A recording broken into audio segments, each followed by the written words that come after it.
Thank the gentleman. The gentlelady from Ohio, Ms. Kaptur, is recognized for remarks on the bill. Thank you, Mr. Chairman, Chairman Simpson, and Ranking Member Pingree, Chairman Cole, Ranking Member DeLauro. Thank you all for your hard work on this bill and the members of the subcommittee.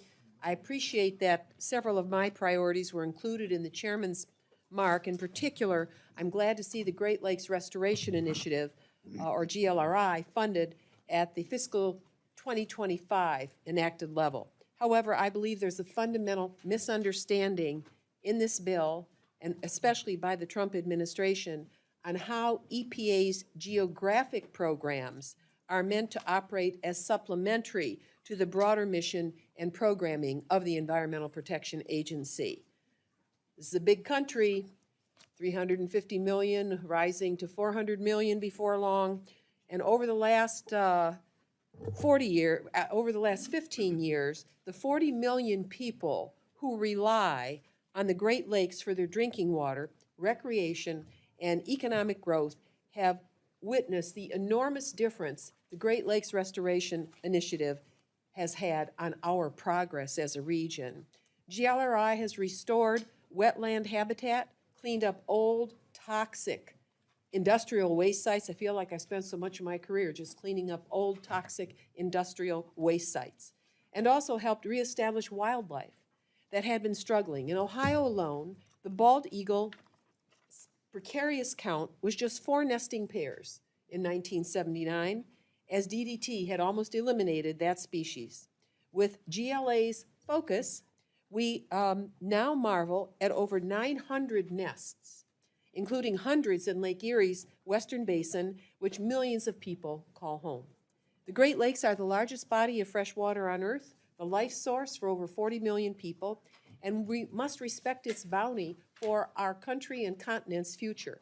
The accomplishments of the GLRI has made that what is made across our region has been hard fought, but progress has only been possible with the underlying science base of EPA and its staff to help us identify what to clean up, especially the deadly pollutants across our freshwater lakes. The city of Toledo, unfortunately, had its fresh water shut off in 2014 as toxic algal blooms got in our freshwater supply. Our region never wants to relive that nightmare, and I don't want any of you and your people ever to have that, as thousands of people panicked and drove around the region to try to buy bottled water at different outlets that was snapped off the shelves until they were empty, and kind citizens drove in with trucks, big trucks full of water and soda pop to try to hand it out for free in parking lots to help us endure that terrible 3-day weekend. No further progress across our lakes can be made if the majority is allowed to gut this agency.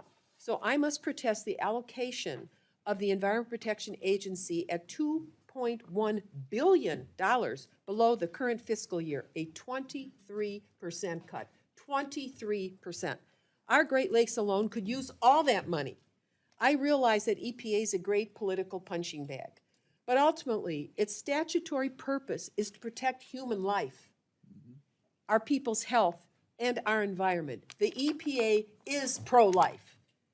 For our region, it's not a choice, but an imperative to keep EPA funded, big cuts to clean air accounts, and significant reductions to water quality programs needlessly endanger the well-being of Americans, numerous species, and our corner of the world. With all the cuts that already have been made to medical facilities and healthcare, our medical communities are very worried and stretched to deal with increasing numbers of patients coming into emergency rooms as healthcare resources diminish. A child sick on toxic algal blooms, my friends, is an emergency room case, and it's coming because we won't have the funds to deal with the reality of what we face. The bill before us today cuts $1.2 billion, or 30%, from EPA's core science and environmental programs. That is driving the boat backwards. This cut will further delay permitting, despite the Republicans' insistence that they want to streamline it You simply can't cut 30% of resources and then expect quicker service. Can't do it.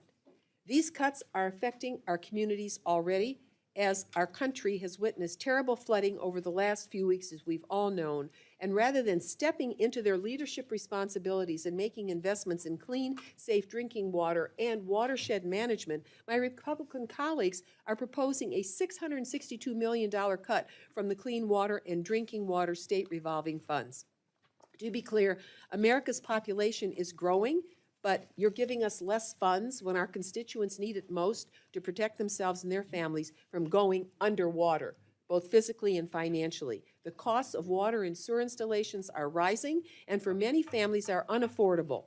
In Ohio, family sewer installations are rising, and they are leaving, trying to find and relocating because they simply can't pay these bills. As always, I thank you, Mr. Chairman, for delivering results, and I hope that we can work this through to provide a realistic bill to meet the current needs of America, not the needs of 1946. Thank you, and I yield back.